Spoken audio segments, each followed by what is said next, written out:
rasakan ketidakadilan pada rezim ini, itu gerakan perubahan itu dimulai. Kita tunjuk Anies sebagai otomotifnya, lokomotifnya. Kenapa demikian? Karena rezim ini memang terlalu sibuk dengan kata-kata kebersamaan sehingga negara ini tidak bergerak kemana-mana. Dari awal itulah kemudian gerakan ini muncul. Saya beberapa kali ditanya, gimana Mas Hensat kalau kita mau menang gitu. Saya bilang kalau kita mau menang caranya gampang. Kita pastikan TPS kita itu menang. Bang Iwan gak usah ngurusin TPS saya. Bang Iwan pastikan saja TPS-nya Bang Iwan menang. Saya urus TPS saya supaya TPS saya menang. Karena pada dasarnya Anies Baswedan hanya membutuhkan demokrasi untuk menang. Kalau demokrasi ini berjalan dengan semestinya, menang dia.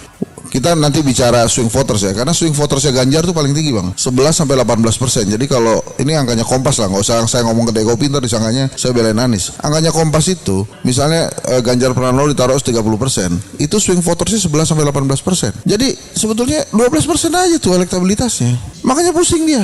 Swing votersnya Anies ini paling kecil, makanya ditakutkan.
Assalamualaikum warahmatullahi wabarakatuh.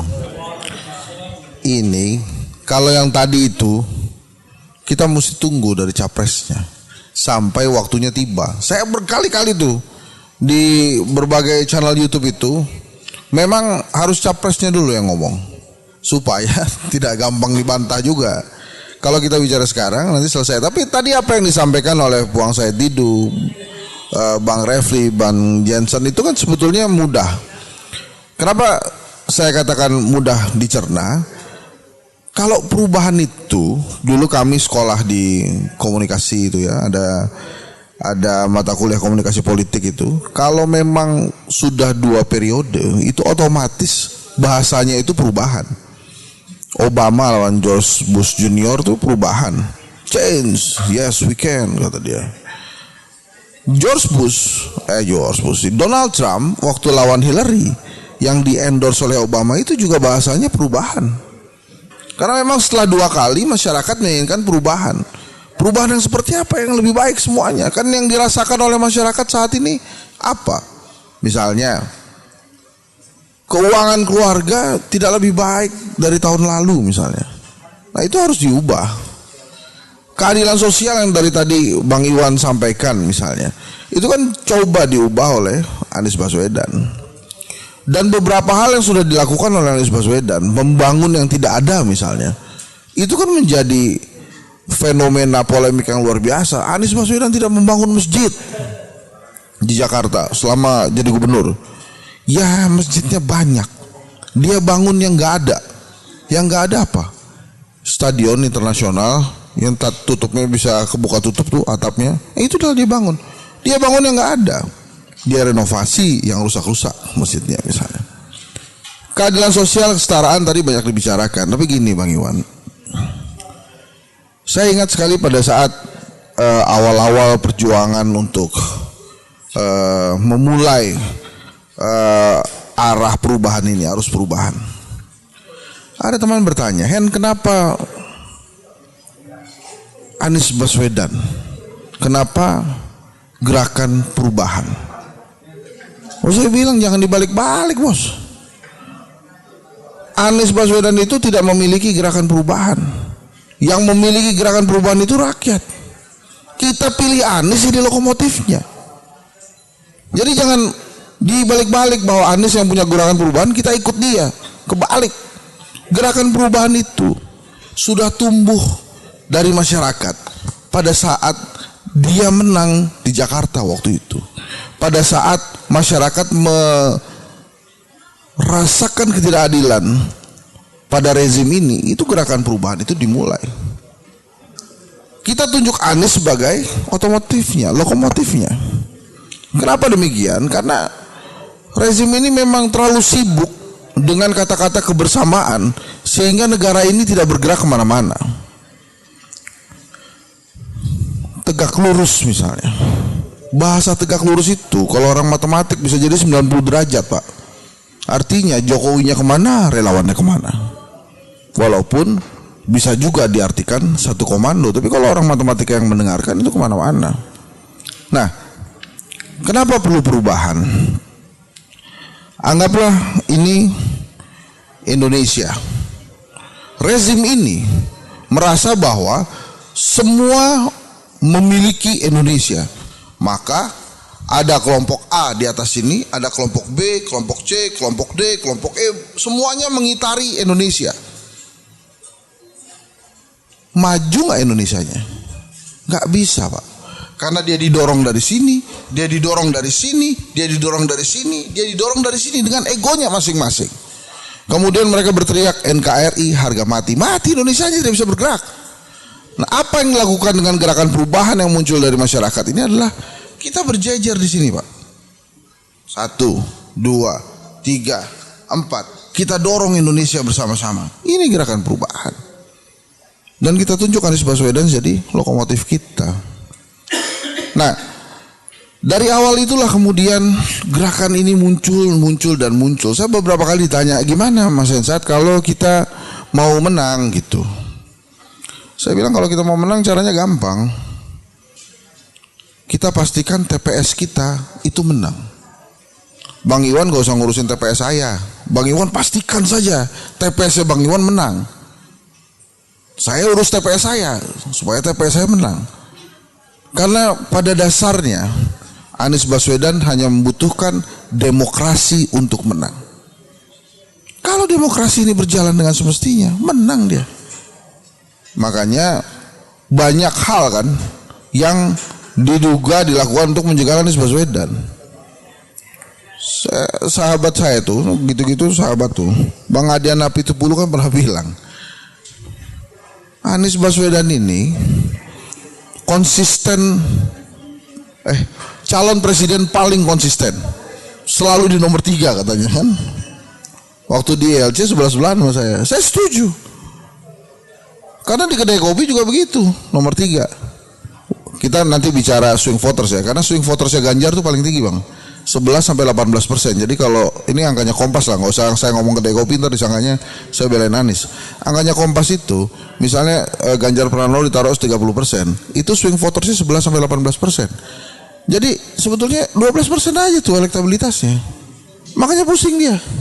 Swing votersnya Anies ini paling kecil. Makanya ditakutkan.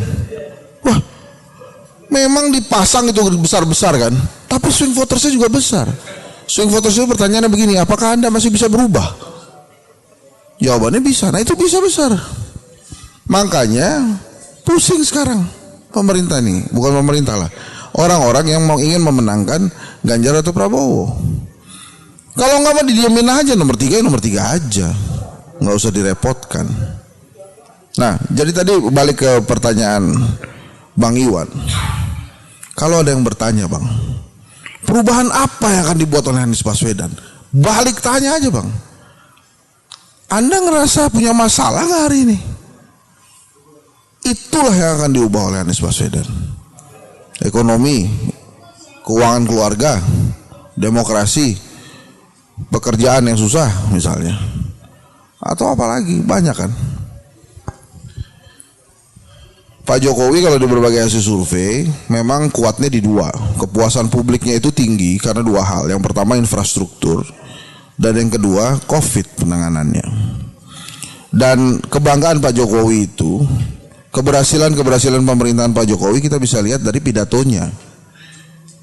Kalau pidatonya tentang A, maka itulah keberhasilannya. Dia bicara tentang COVID kan. Terus dia juga bicara tentang infrastruktur kan. Dia bicara juga tentang katanya dia berani melawan WTO kan. Ya itu aja terus-terusan. Tapi mudah-mudahan saya setuju sama semua abang-abang saya di sini. Nanti Pilpres itu kita bicara lebih banyak gagasan. Walaupun kata Bang Jansen itu minimal, tapi apa yang dilontarkan Anies Baswedan tentang mobil listrik memaksa pemerintah berbicara tentang gagasan itu. Tepat atau tidak, memaksa Sri Mulyani membuka bahwa kita memang memberikan subsidi untuk mobil listrik 1 miliar per PNS kalau saya tidak salah. Ya, satu mobil 70 juta. Ya, kira 80, 70 atau 80 gitu. 70. Nah totalnya motor, itu motor 7 juta. Nah itulah. Nah itu kan akhirnya membuat masyarakat juga berpikir. Politik identitas misalnya. Anies tuh bawa-bawa politik identitas. Indonesia ini kan keniscayaan politik identitas. Sebagian besar pemilik suara ini adalah umat muslim. Maka wajar kalau capres, parpol semuanya ngejar suara umat muslim. Caranya gimana? Mereka berpakaian seperti umat muslim, berlaga seperti umat muslim. Supaya apa? Supaya dapat. Salah nggak? Ya nggak salah. Kalau dibilang salah, tunjuk partai yang namanya P3. Kurang politik identitas apa dia? Dia pasang Ka'bah itu dia di logonya. Balikin begitu saja. Kemarin kan Pak Haritanu tuh ngomong tuh, Tionghoa tegak lurus. Beberapa kawan Tionghoa ngomel juga. Terus ada beberapa wartawan nanya, "Bang, itu rasis bukan?" Saya bilang bukan. Itu adalah contoh politik identitas. Politik identitas itu tidak salah selama tidak menggunakan reward and punishment. Maksudnya gini, kalau pilih Bang Iwan masuk surga, nggak pilih Bang Iwan masuk neraka, itu reward punishment tuh jangan tuh. Tapi kalau dipakai gitu aja nggak apa-apa. Orang bahasanya masih Jawa pilih Jawa, Sunda pilih Sunda kok. Tapi jangan begini, kalau Anda Jawa, Anda gak pilih Jawa, saya keluarkan dari keluarga. Ya jangan begitu, itu yang gak boleh menurut saya.